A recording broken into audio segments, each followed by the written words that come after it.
자, 2부는 국진당 얘기를 좀 해보려고 해요. 일단 서병수가 나타났어요. 네. 진짜 서병수가 나타났어요. 아니 죽었던 아니 이게 황교안이도 또 나타났어요. 그러니까 얘네들은 그냥 잠잠하다고 숨이 끊어진 게 아니더라고. 기다리고 있는 거지. 내 차례 오나. 뭔가 변화가 나기만 하면 이렇게 수면으로 떠오릅니다. 그러면서 이준석 저격을 시작했는데 일단 얘기를 좀 들어보겠습니다. 네, 국짐이 늦어도 오는 10일까지는 비대위 체제로 전환할 예정이라고 하는데요. 서병수 전국위원회 의장이 비대위 출범 시 이준석은 자동적으로 해임되는 것이라며 비대위 후 전당대회를 통해 뽑는 차기 지도부는 2년 임기를 가진 온전한 지도부가 될 거라고 말했습니다. 이에 대해서 이준석은 또 페이스북에 글을 남겼습니다. 내부 총질하던 당대표가 바뀌니 참 달라졌고 참 잘하는 당 아니냐 계속 이렇게 해야 한다라고 비꼬았습니다. 근데 이렇게 되면은 법적으로 지금 문제가 생길 수 있거든요. 왜냐면 전국이 하는 것도 최고위 사퇴한 상태에서 갑자기 들어와가지고 자기들끼리 이것들은 좀비라니까 죽지도 않고 살지도 않고 자기들끼리, 그런 상황에서 지네들끼리 뭘 해요. 일 해가지고 비대위 한다고 하잖아요. 이거 사실 이준석이 소송 걸면 이거 이대로 못할 것 같은데. 아니 소송을 걸면 누가 판정하고 누가 기소를 할 건데. 어차피 동훈이가 알아서 할 건데. 아 맞네. 그러면 안 되겠네. 아무 소용 없는 거죠. 사실 준서가 너도 우리 입장 대본이 알겠지? 정말 돌아버리겠지? 얘네들 하는 수작이. 그러니까 정말 웃기지 않아요? 아니 대통령이 잘하고 있다고 통합대표 그러니까 원내대표와 당대표 대리한테 칭찬하고 바로 그 다음날 비대위를 한다 그래. 그러니까. 잘하고 있다며 지금.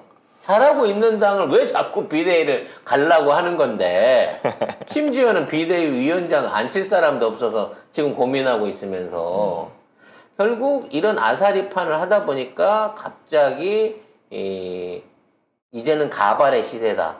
아니 가발의 시대를 극복할 수 있는 씹는 모발의 시대다 이러면서 우리 황교안 씨도 다시 재기의 모습을 보여줬고요.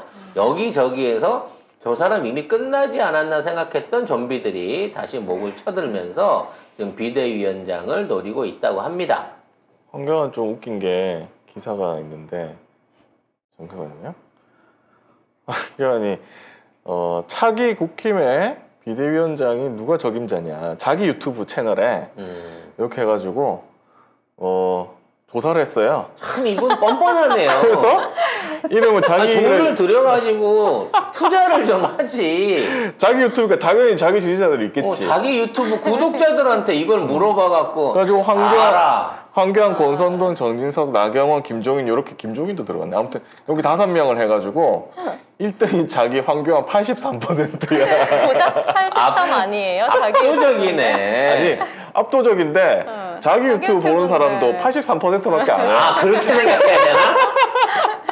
자기 유튜브를 보는 사람들도 90이 안 돼. 80%는 아니다고 생각한다는 거지. 세상에 80%밖에 안 된다는 83. 거지. 네. 나경원이 13이네 여기서도. 아무튼 하여튼 웃겨. 씨. 하고 싶은가 봐요. 진짜 너무 하고 싶은가 봐. 그래 누가 해도 지금 결국은 명신이한테 가서 충성 맹세를 받고 온 세례를 받은 사람만이 저 자리에 오를 수 있을 건데 누가 있나? 누가 오를지 정말 오리무중입니다 현재 상태로서는. 근데 문제는 이준석이 이걸 갖고 가처분이라든지 뭐든지 이걸 할 수 있다라고 홍준표는 이준석 편을 들고 있는 거예요. 왜냐면 홍준석이나 오세훈은 지금 있는 상황 홍준석은 누구야? 이준석. 아니 홍준표나 오세훈 입장에서는 지금 있는 상황이 이렇게 조기에 정리되는 걸 원치 않거든. 이 혼란이 한참 오래 가야지. 그래서 어느 정도 대통령 인기가 더 많이 떨어지고 자신에 대한 어떤 그 주변 여권의 보수층들의 소구가 올라올 때쯤 이러고 짠 하고 나타나야 된다는 건데 사실 차기 대선 주자로 올릴 수 있는 놈들도 너무 때가 많이 묻어버린 거야. 오세훈 들어와서 개판 쳤지, 원희룡 들어와서 저러고 있지, 뭐 이런 사람들이 없다 보니까 이 상황에서 독야청청 이제 차기는 나다라고 자신감을 가질 수밖에 없는 사람은 한동훈이라는 거지. 그래서 저는 오히려 한동훈에 대한 지지도를 난 많이 높여줘야 된다고 생각합니다. 왜요? 어? 왜? 그래야 저기 내각제 안 할 거니까. 한동훈이 야 차기 대선 주자 난데 윤석열도 당선되는데 나는 안 될까라는 욕심에 내가 대통령 되고 난 다음에 그 다음에 개헌할 거야. 뭐 이런 욕심을 가져줬으면 하는 바람이에요.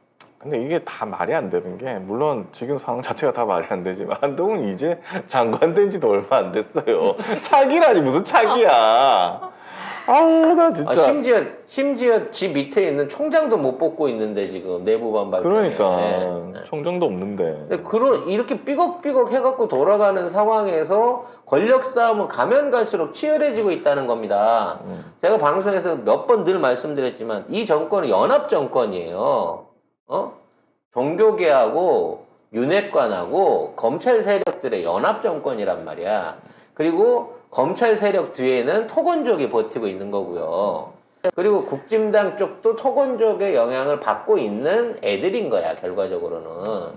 그러면 이제 이 상황 하에서 서로 힘겨루기를 하고 있는데, 사실 실속은 검찰족하고, 저희가 다 빼먹었죠. 우리 그 종교계가 다 빼먹었죠. 지금. 그리고, 지금 윤핵관이나 언론계 같은 경우에는 왜 콩고물이 왜 낙수 효과가 안 일어나지? 우리가 정권을 탈취했는데 라는 참에서 불만에 가득 차 있는 거란 말이죠. 거봐 국짐에서도 낙수 효과가 없는데 그렇지. 국가에서 낙수 효과가 있겠어요? 없어. 결국 그것 때문에 지금 있는 애들이 불만을 가지니까 이것들을 어떻게 털어버릴까라는 생각을 하고 있는 거고, 이 상황에서 이 모든 권력을 독식하고 싶은 애들이 검찰계란 말이에요. 그래서 조금 그 건진법사 관련된 내용이 이번에 감찰 형태로 뜬 것도 사실 대통령실은 건진법사 못 건드리잖아요. 그래. 검찰 내부에서 자료를 흘리고 있는 것 같아요.